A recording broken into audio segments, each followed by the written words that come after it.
Welcome to Football's Golden Oldies from the Toll House in Lancaster. Today's talk is about Frank Swift. As you can see, the main road of 1934 is considerably different from today's Etihad stadiums. Frank Swift was born on Boxing Day 1913 in Blackpool and joined a family of 3 brothers and sisters who lived a short walk away from Bloomfield Road, the home ground of Blackpool. He had a finger span of 12 inches or 1 foot, so it's not surprising he would eventually pick up the nickname frying pan hands, being able to comfortably pick up the ball with one hand. Frank became a goalkeeper ever since he was old enough to know there was a bladder inside a football, although sometimes as a kid there was no bladder. After he smashed his right foot in a goalmouth tussle at school, he began using his left foot and never stopped that habit, even when his right foot fully recovered. When he left school, he eventually worked at Blackpool Gasworks as a coke keeper, working 5 days, football on Saturday, talked about the game on Sunday. Frank kept goal for the Gasworks team, and after one game he was impressed with himself so much for keeping a clean sheet that he wrote to Fleetwood, the Lancashire combination side, asking for a trial.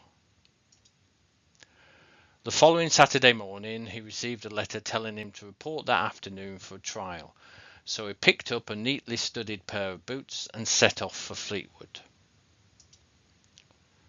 When he arrived at the ground, he realised he had picked up his brother Fred's boots, who was playing for Blackpool's first team in the opening trial of the season, and Frank never gave them back to Fred.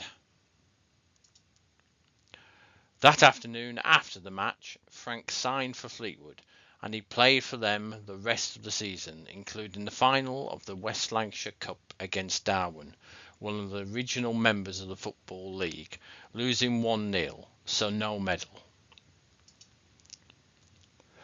The first medal Frank ever won was an FA Cup winner's medal handed to him by the King. Frank began to think about lifting himself into a better class of football, especially as brother Fred was playing for a second division side. Frank found out that Blackburn Rovers and Bradford City were keen on him joining their junior ranks, but his mother refused to let him go to Blackpool as she didn't want him and Fred arguing. Jimmy Haslam, who was a director of Blackpool, heard that Manchester City were interested in goalkeepers, and he took Frank to Main Road for a trial, after which he was signed as an amateur until the end of the season, being too young to sign professionally. He played in the A team until the end of the season, his first game being against Stockport County, and he signed professional forms in October 1932 for the magnificent sum of 10 shillings a week. He did ask the manager, Wilf Wild, if he would get more if he played for the first team, so Wilf laughingly added a clause to his contract that his wages would be increased to £1 if he played for the first team. Frank played his entire professional career with Manchester City. All through the summer preceding the 1932-33 season, Frank worked on the boats at Blackpool with his brother Fred.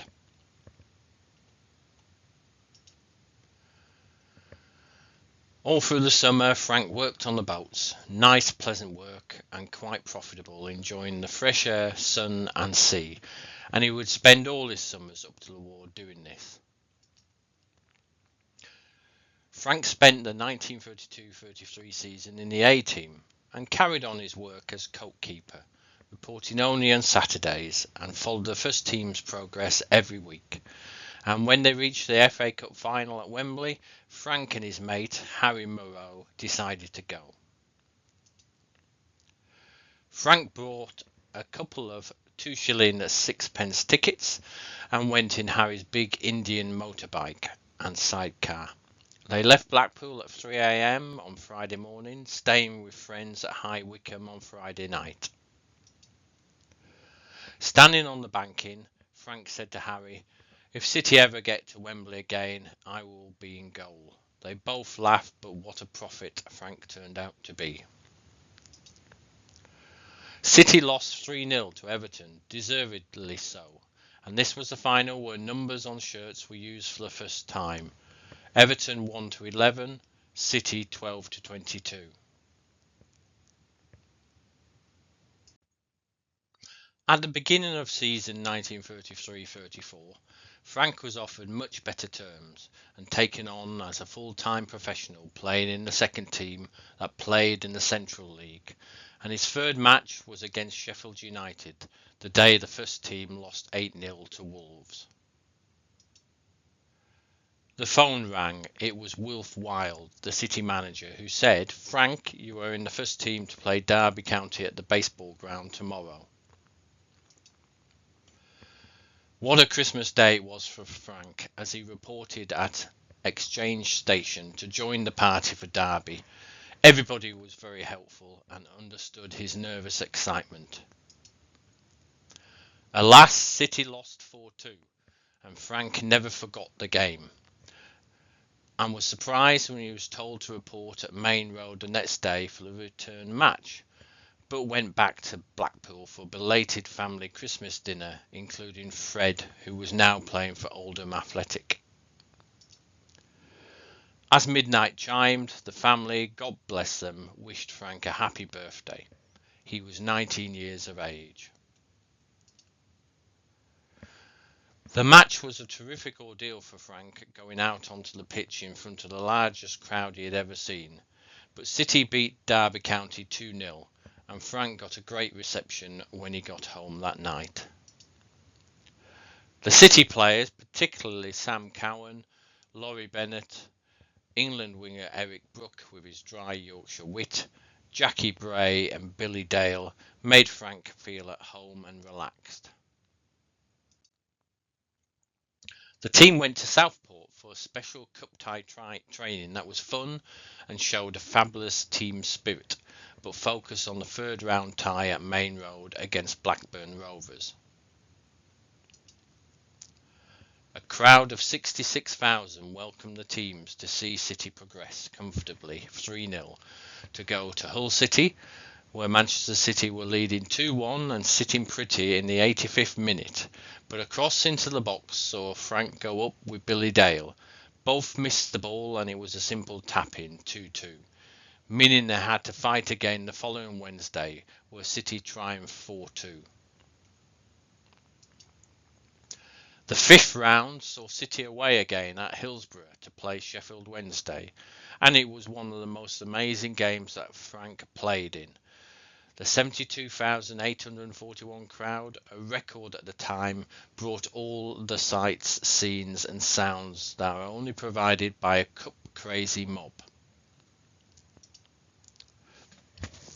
After they were changed, they found that the narrow tunnel from the dressing room to the pitch was blocked by ambulance men who were tending groaning casualties, and Frank had to stand aside to let a stretcher pass carrying a man crushed to death against the railings on the Spion Kop. Frank thought this was the toughest match in the FA Cup, and after being in arrears twice, City levelled the scores after 70 minutes, setting up a replay at Main Road 4 days later, where 68,614 fans saw their favourites go through 2-0, the first defeat in 19 games for Wednesday, to set up a match against Stoke City with a young Stanley Matthews in the side. This was probably the most historic cup tie ever staged at Main Road, not because it was a classic game, but because of the size of the crowd.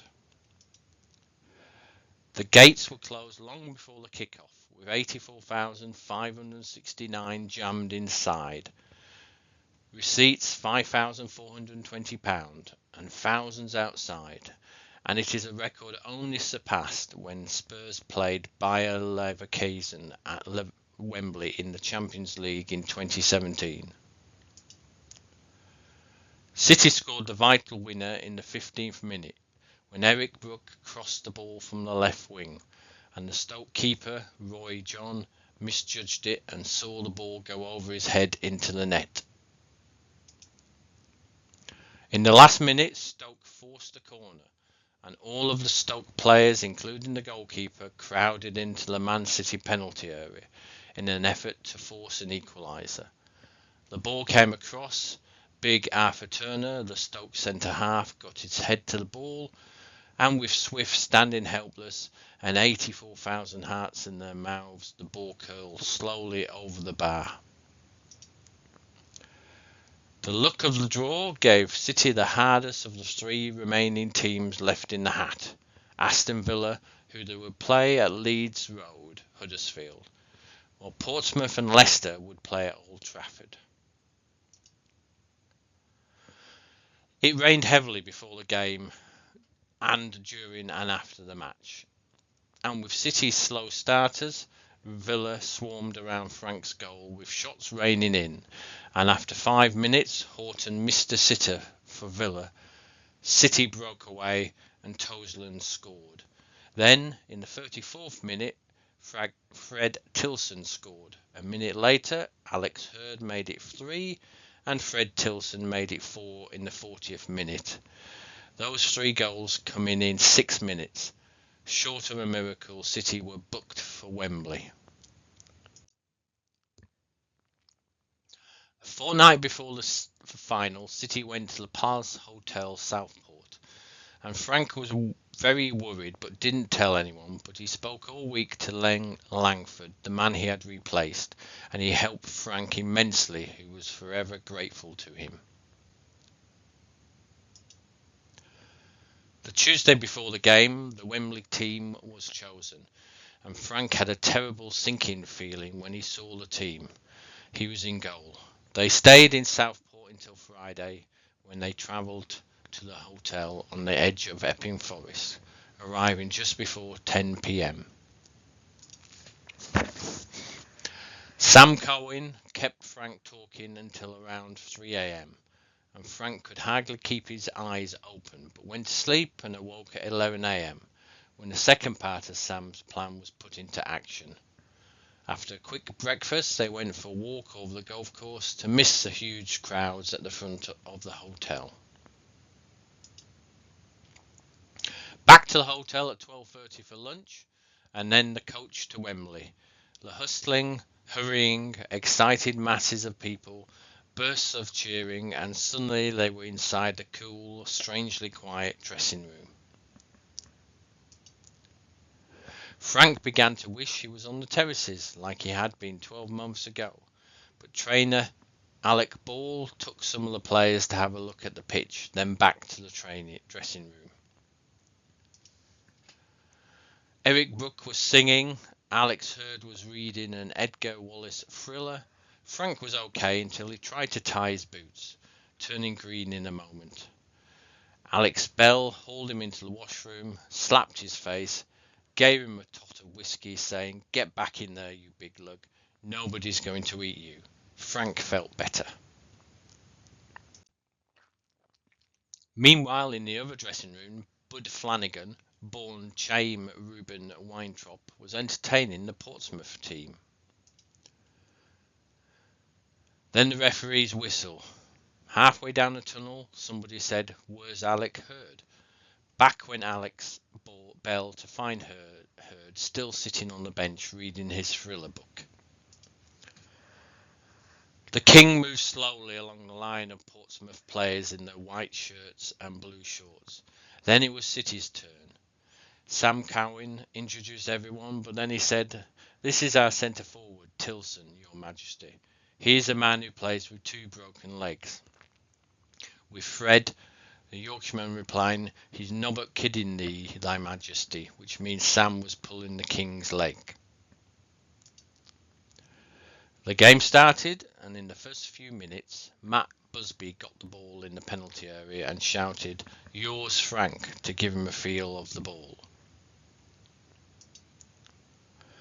After 30 minutes, Rutherford fired in a shot that slithered through Frank's fingers into the net, and Fred Tilson came up to Swift and said, "That doesn't need to worry, I'll plonk two in the net's half," which of course he did.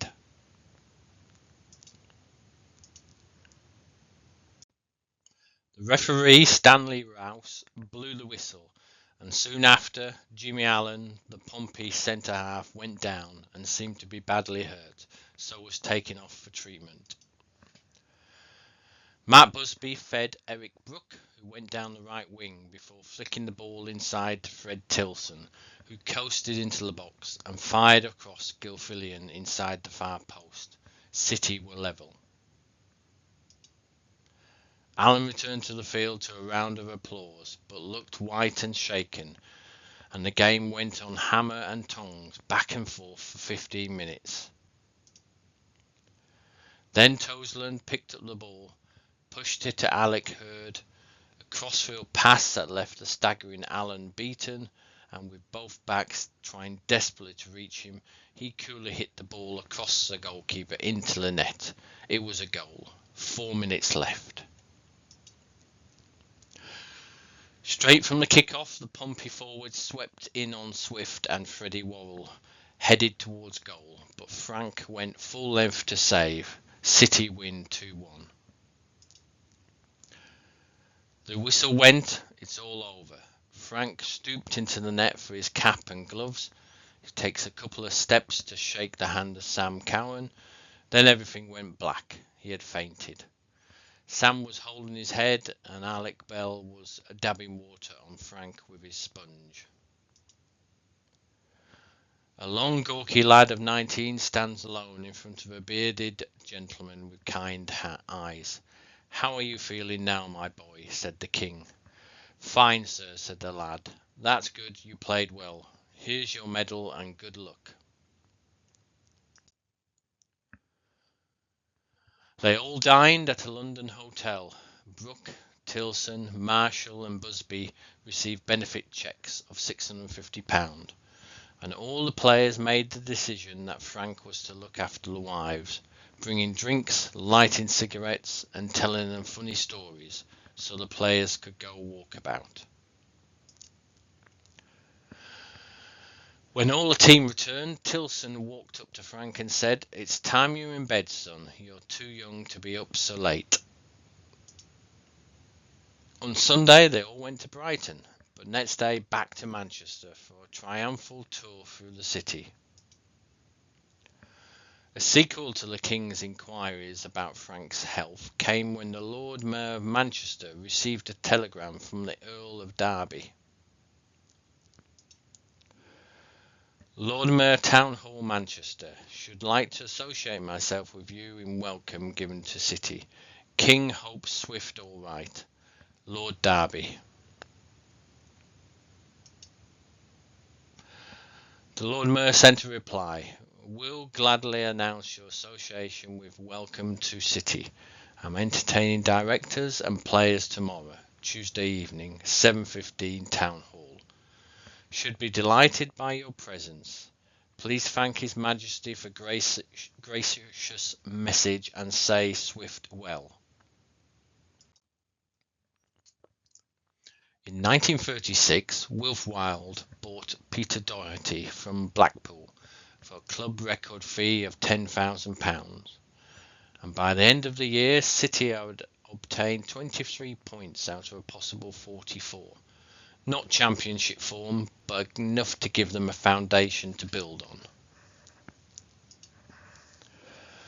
The new year saw City climb up the table, and by the time of their meeting with the usual dominant Arsenal in April 1937, the two sides occupied the top two positions. A crowd of almost 75,000 watched Peter Doherty and Ernie Toseland score the goals that gave City a 2-0 victory, and over the next 3 weeks they beat Sunderland 3-1, Preston North End 5-2 and Sheffield Wednesday 4-1, drawing their final game 2-2, but by this time they had been crowned champions. It was the first time that Manchester City had won the First Division title, and they celebrated by going on a tour of Nazi Germany, where over 70,000 turned up to the Berlin Olympic Stadium to watch City play a team made up of Germany's best.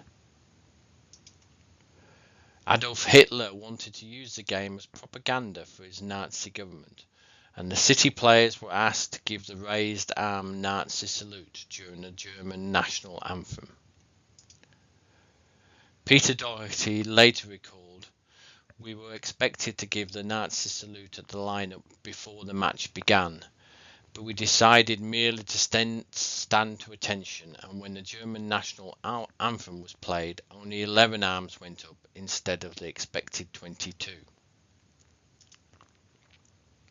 City lost the game 3-2 after uncharacteristic mistake by Frank Swift, but in my eyes they won by refusing to give the Nazi salute, unlike a disgraceful England team 2 years later.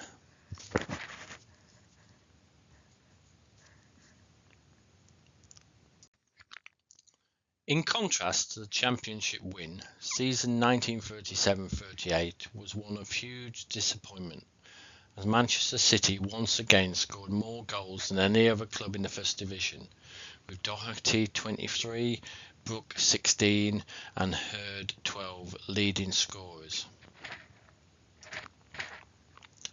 The defence performed badly, conceding 77 goals, which resulted in City finishing in 21st position.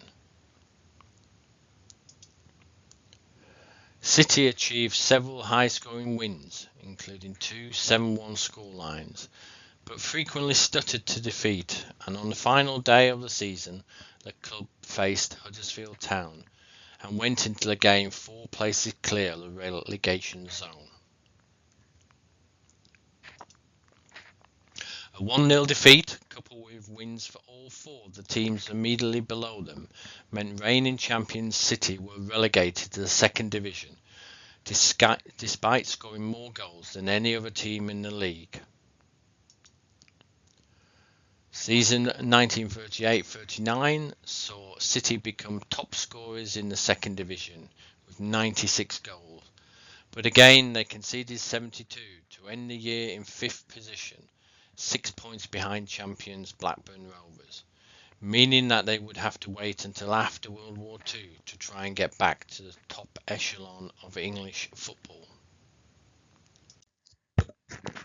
There is a very close link-up between United and City in Manchester, and not only because through force of circumstances and Hitler's bombers the two clubs would share the same ground. Each started in more or less the same way, both being founded years ago as amateur sides in the suburbs of what, though much maligned owing to the rain everybody tells us we get, is a great city.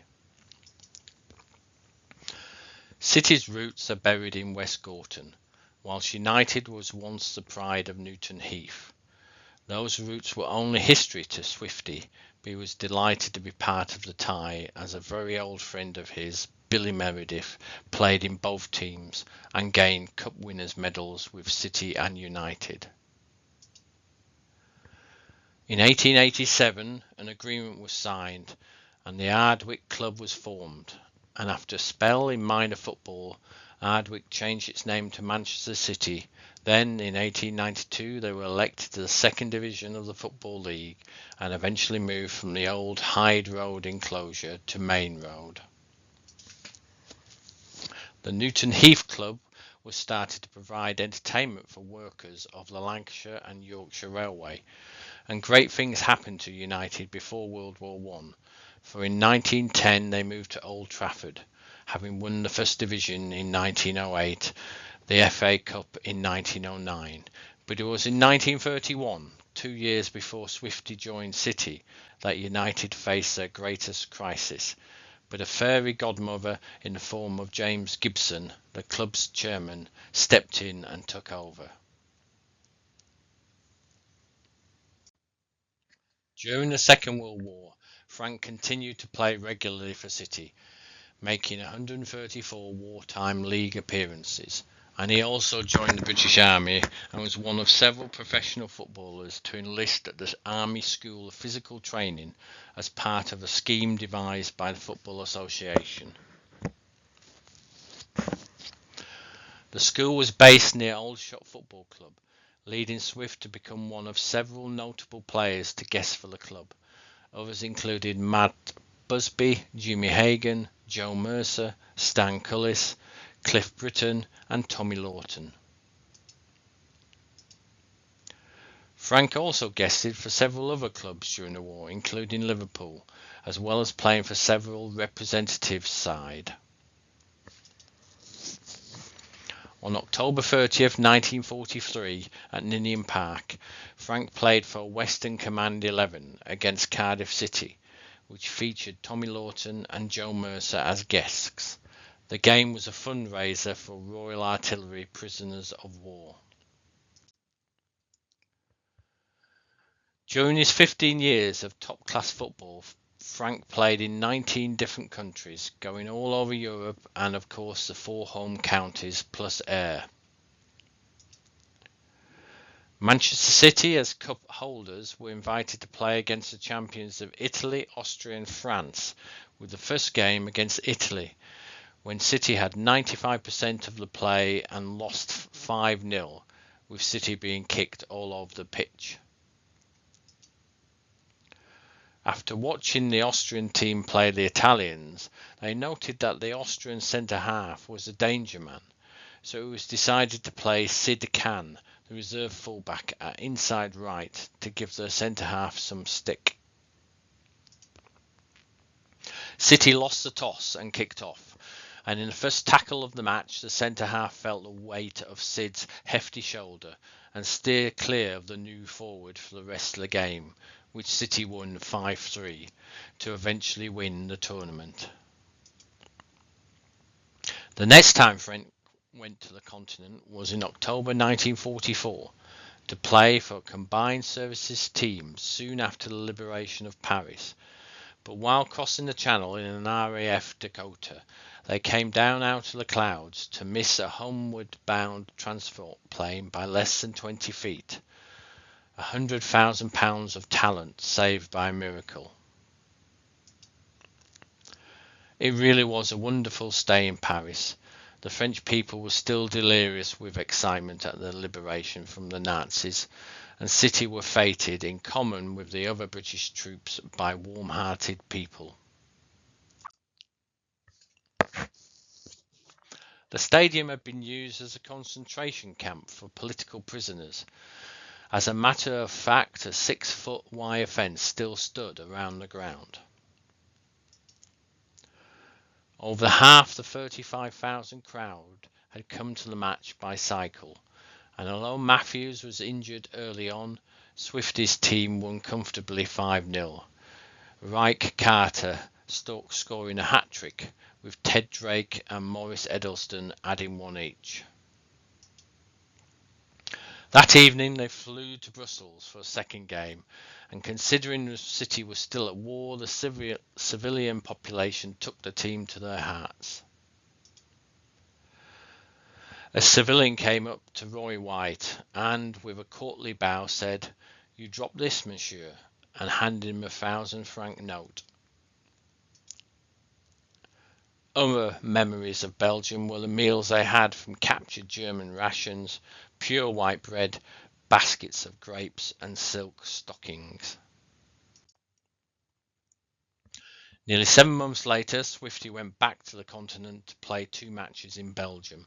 Again they flew, but this time in several smaller Ansons, with some of the team making their first air trip, including Leslie Smith, George Hardwick and Bert Sproston. The aircraft made a ropey landing, and the pilot spotted a broken-down Liberator smack across the runway, did another quick circuit of the airfield, and it wasn't until later that they were told they had missed not only the Liberator but also the control tower. The playing pitch in Brussels was very difficult, as it had barely recovered from its wartime use as an exercise ground for the German tanks during the occupation. They had a tough time in both games, drawing the first 0-0 and winning the second 1-0, thanks to a goal from Bobby King, formerly of Manchester City, but after D-Mob he settled down with Wolves. Another memory of one of the Brussels games was the terrific enthusiasm of the troops stationed in the area. A few minutes before kick-off, a contingent of 1,000 found themselves locked out, but that didn't worry them as the bolder elements started to knock down the wooden fence with their picks and shovels. They saw the game all right. Over 30,000 fans watched a Sunday afternoon international game in what was the first of two England matches on a European tour, and the superior teamwork of the Swiss eventually won the game 1-0 against a strangely subdued England side. The next morning, England had an early start on a long trip to Portugal, and it was Frank's first experience of a four-engine Skymaster, and he was eager to see how it compared with the Dakota, which he had used frequently during wartime. It was an armchair ride all the way, and was made easier by General Franco, who gave special permission to Swissair for the plane to fly over the Pyrenees, cutting an hour off the flight. Phil Taylor, the Liverpool wing half, was receiving massage to the knee he had injured in Geneva from Walter Max, the England physiotherapist, at 10,000 feet, but to no avail as the injury kept him out of the game against Portugal, and Bobby Langton, another casualty against the Swiss, was also declared a non-starter against Portugal. After the small grounds of Switzerland, it was an eye-opener to visit the giant national stadium just outside Lisbon, shaped like a horseshoe, built in a hollow with hills rising on three sides, and all the seats were made from white marble stone, which is absolutely dazzling when the sun shines, as it always seems to do in this wonderful country. England and Portugal line up before the game, top photo, and a view of the National Stadium below during an athletics festival. The pitch itself was Cumberland turf, shipped from England. The dressing rooms were cut from a grey polished marble, and each player had a locker and a shower piece, and wooden sandals were provided for each player to wear during the short journey from dressing room to shower. Entrance to the pitch was through a white tiled tunnel, with the players emerging just behind one of the goals. The whole layout cost £300,000 and everything was first class, but England badly wanted to win this game after Switzerland. As Frank Swift saves from the Portuguese centre-forward Pereiro, steel-helmeted, carbine-mounted soldiers can be seen guarding the outer rim of the vast National Stadium in Lisbon. The National Stadium was a perfect setting for an England side named as Swift, Man City; Scott, Arsenal; Hardwick, Middlesbrough; Wright, Wolves; Franklin, Stoke City; Lowe, Aston Villa; Matthews, Blackpool; Mortensen, Blackpool; Lawton, Chelsea; Mannion, Middlesbrough; and Finney, Preston North End. Before the match, it was agreed that a normal full-size ball would be used, but the hosts would bend the rules after conceding 2 goals in 2 minutes. England overwhelmed Portugal in this, the very first meeting between the two countries on a hot sunny day, and the superb pitch was perfectly suited to the excellent ball players in the England side. Mortensen and Lawton crashed the ball past the Portuguese goalkeeper in a devastating 2-minute opening spell, and immediately Portugal bent the rules. Somehow the Portuguese officials managed to change the ball for a lighter, smaller version, which they preferred, and later they made 2 illegal substitutions. All this made no difference to the superior and highly experienced England players, and with Tom Finney and Stan Matthews in exquisite form, they ripped Portugal apart. Highlights of the game were debut goal for Mortensen, who went on to score 4. Lawton also scored 4 goals, the second time he had done it for England, and it was the 4th time England had scored 10 goals or more in a game, and the first time that Finlay and Matthews had been in the same side. England's other scorers were Tom Finney, who picked the ball up on the halfway line, beat one man, then another to reach the byline, and as he turned towards goal, a third opponent came at him, only to be beaten as well. Finney then shot past the goalkeeper from the narrowest of angles. The icing on the cake came when Stanley Matthews scored a rare goal to put the total in double figures. It was little wonder that the unhappy, bewildered Portuguese team missed the official after-match banquet.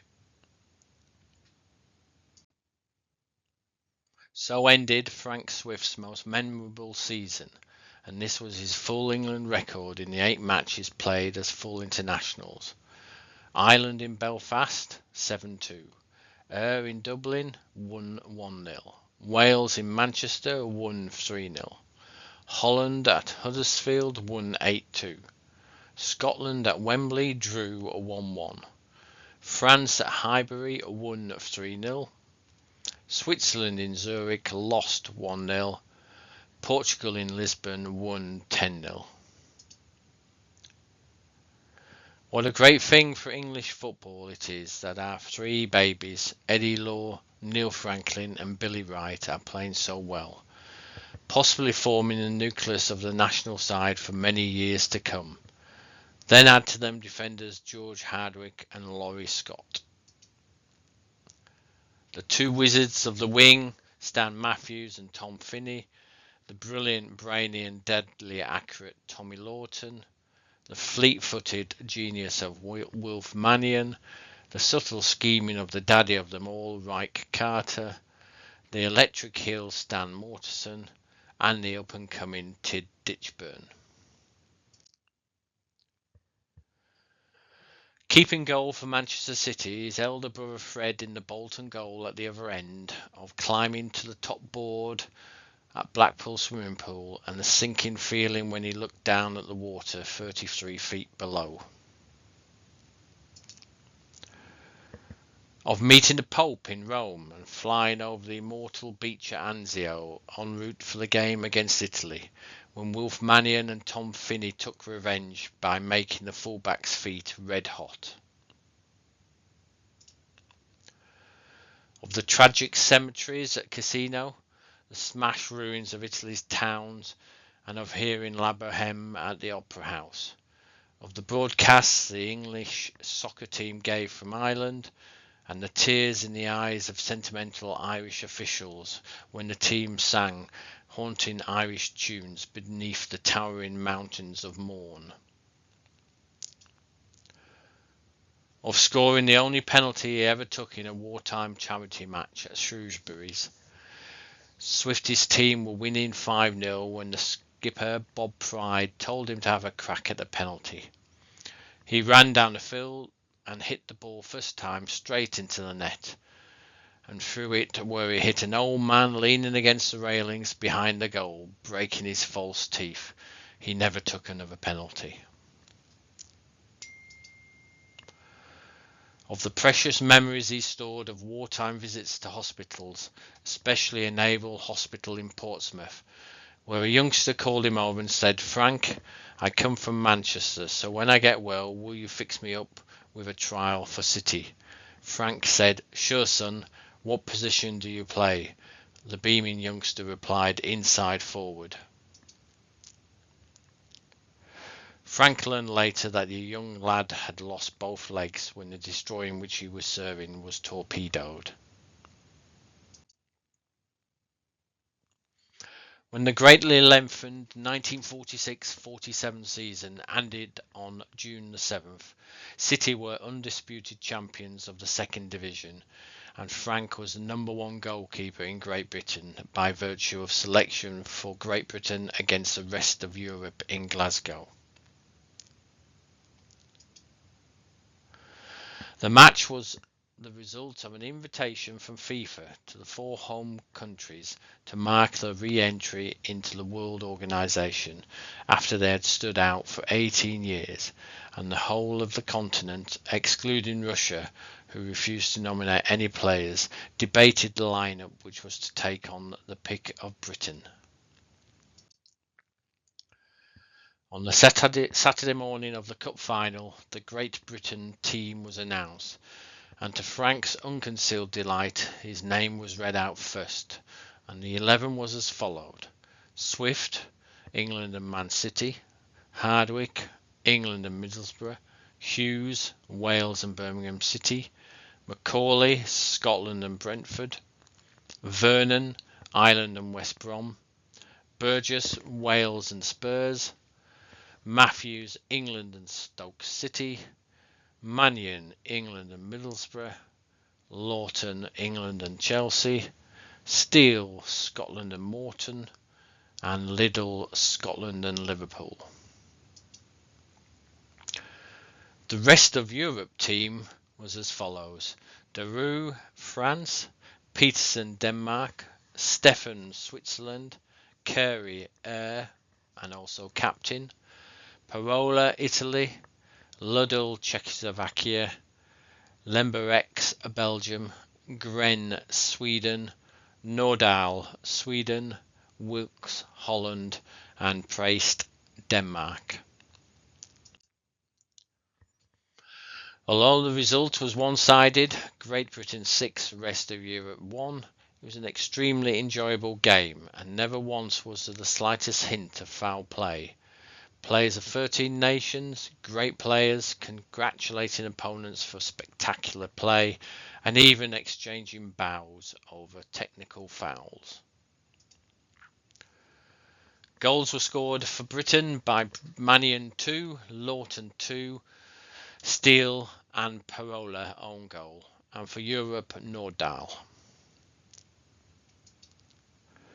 The photo shows Britain's goalkeeper, Frank Swift, in action at Hampden Park, Glasgow, from behind the goal, once again giving an immaculate performance as befits his reputation. By 1949, Frank Swift was 35 years old, but was still performing well enough to maintain his place in the England team. However, he decided that he wanted to retire while still capable of playing at the top level, rather than slowly fading away.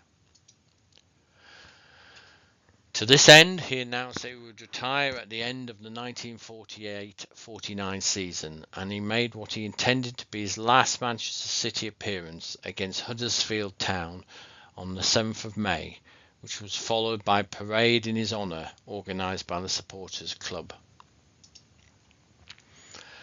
However, just before the next season began, Swift's replacement, Alec Furlow, fell ill with tuberculosis, and Frank agreed to step in until City found a new goalkeeper. 4 further appearances took his total to 338, but aware of attempts by other clubs to tempt Swift out of retirement, most notably by Manchester United, the Man City board continued to hold Swift's registration for several years.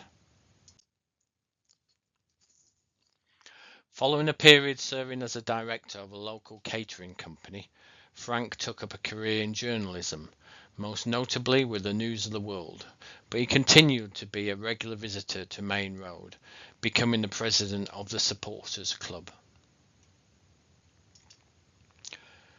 Frank Swift is widely regarded as one of the best English goalkeepers of all time, along with Gordon Banks and Peter Shilton, and is frequently noted as one of the best players to have graced the English Football League. His successor in the Manchester City team was fellow club and goalkeeping legend Bert Trautmann.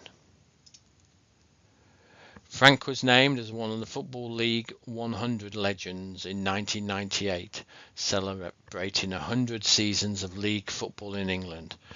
alongside other Manchester City players Billy Meredith, Colin Bell and Bert Trautmann, and he was also inducted into the Manchester City Hall of Fame. Following a period serving as a director of a local catering company, Frank took up a career in journalism, most notably with the News of the World, but he continued to be a regular visitor to Main Road and became president of the Supporters Club.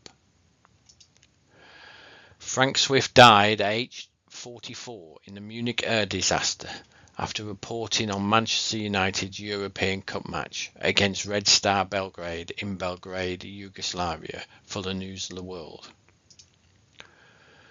On February 6, 1958, the flight back to Manchester carrying the United team and other journalists made a refuelling stop at Munich Riem Airport in poor weather.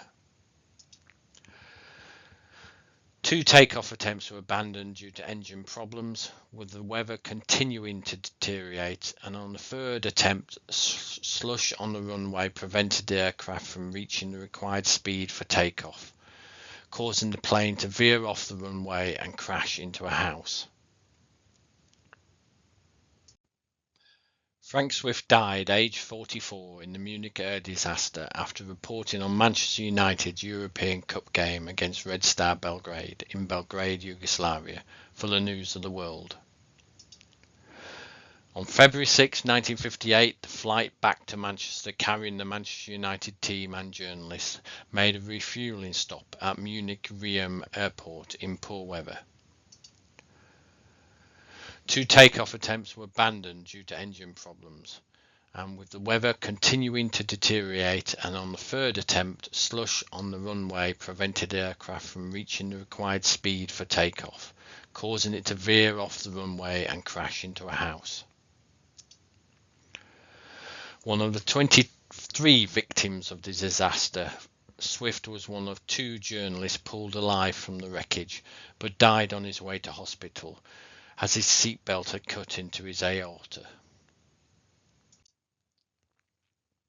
Bill was sat in the middle of the cabin. We played cards as usual, and our mood was great, thinking about beating Real Madrid in the semi-final. And I had complete faith in the aircraft. When we landed in Munich, we left the plane and had coffee before being called back to the plane and set off down the runway with snow coming down. The brakes went on, we came to a halt and turned back. This unsettled us, but the plane set off again. Not so far this time before it stopped again, and we went back and ordered more coffee. After 15 minutes we were called back to the plane, waiting for Alf Clark of the Manchester Evening Chronicle, who had put a call through to his office. We were all apprehensive. I was sitting next to a window on the right-hand side of the gangway, halfway down the plane with my back towards the cockpit. Ken Morgans was on my right, and facing us were David Pegg and Albert Scanlon. To our right was another card school, Roger Brine, Billy Whelan, Dennis Violet, Ray Wood and Jackie Blanchflower. Matt Busby and Bert Worley were behind us, and Mark Jones, Tommy Taylor, Duncan Edwards and Eddie Coleman were all at the back of the plane. David Pegg said, "I'm not sitting here, it's not safe," and went to the back of the plane. And I seem to remember Frank Swift standing up near the back and saying something like, "That's right, lads, this is the place to be." We set off, and I remember looking out of the window. Big windows on these Elizabethans, snow coming down and slush flying about, and then there was a terrible noise. Instinctively I crouched down and fastened my seatbelt really tight. Then there was a tremendous bang, and I passed out for a minute or so. Then I saw a hole right in front of me, and the back of the plane had just disappeared. Captain Thane was banging on the window telling me to get out, but I couldn't move as the seatbelt was keeping me down. But I got out and ran as fast as I could. Then I stopped. I don't know why, turned round to see the back of the plane ablaze in a petrol dump.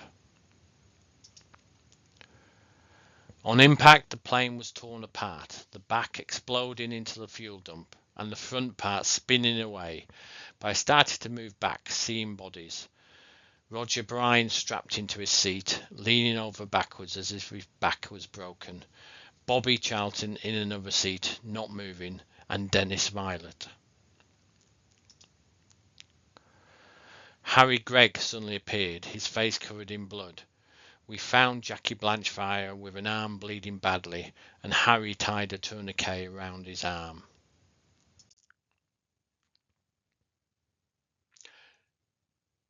Frank's first international call-ups came in the Second World War, where he made 14 wartime appearances for England.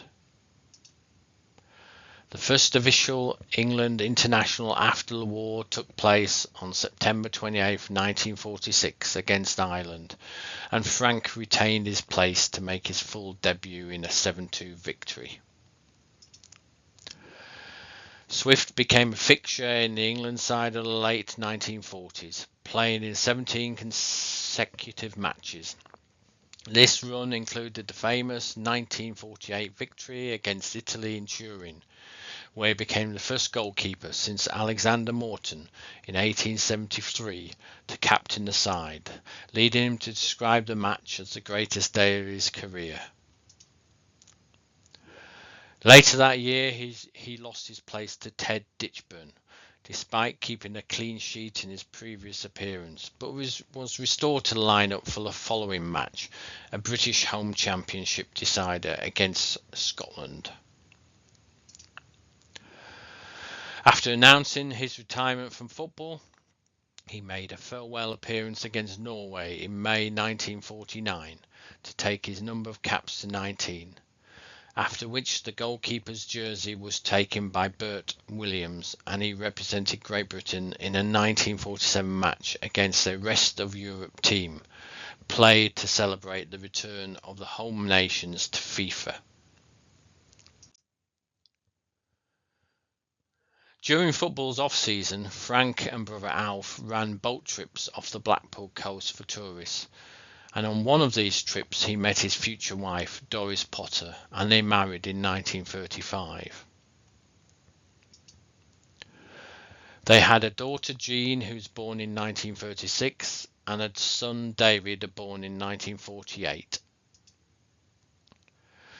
Frank became a special constable with responsibility for traffic control, and you see him on his first day when he got so muddled up that he walked away and left the traffic to sort itself out. Later, he enrolled in the RAF, travelled to France after the Normandy invasion, but was stationed behind the front line and didn't see combat. Several members of Frank's family attended the February 2008 Manchester Derby, played in the week of the 50th anniversary of the Munich disaster. The game at Old Trafford was won by Manchester City. The minute's silence was fully observed by everyone in the ground.